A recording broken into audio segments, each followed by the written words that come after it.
D'abord, je tenais à remercier les jeunes communistes des Bouches-du-Rhône pour nous avoir invités. C'est une invitation qui nous touche beaucoup.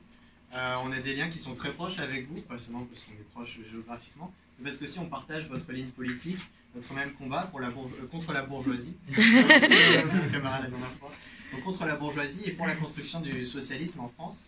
Aujourd'hui, c'est un combat qui est de grande actualité puisque le camp des travailleurs est sous attaque constante du gouvernement, de la bourgeoisie. On l'a vu notamment sous le Covid, où le président disait « nous sommes en guerre ». Effectivement, nous sommes en guerre actuellement. C'est une guerre qui ne se fait pas avec des armes, mais où les travailleurs sont envoyés, sacrifiés, entassés dans les transports en commun, sans matériel suffisant pour se protéger contre le virus dans les entreprises, où les gens meurent et tombent malades.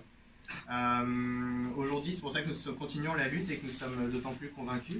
Si je fais le bilan de cette activité qu'on a menée dans les Alpes-Maritimes, c'est un bilan qui est plutôt positif, puisque, comme vous le savez peut-être, on revient de très très loin. Il y a 4-5 ans de cela, on était une petite poignée, on revenait de la JC qui avait été plus ou moins dissoute. Et aujourd'hui, on est très nombreux, on a beaucoup de nouveaux adhérents qui viennent, notamment Zoran qui a adhéré il n'y a pas longtemps.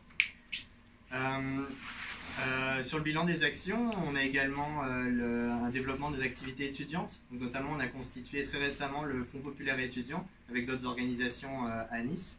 Et on a pu participer au mouvement de grève qu'il y a eu avec l'éducation et l'enseignement supérieur le 27, donc c'était cette semaine. Et on compte continuer la lutte la semaine qui suit. Alors je ne vous cache pas, c'est une lutte qui va être difficile. Je parle pour les luttes étudiantes, mais pour notre combat politique en général, puisque c'est une année pleine de dangers qui s'annonce avec la montée du fascisme en France. Mais je compte sur nous et je compte sur vous pour mener cette lutte. Merci.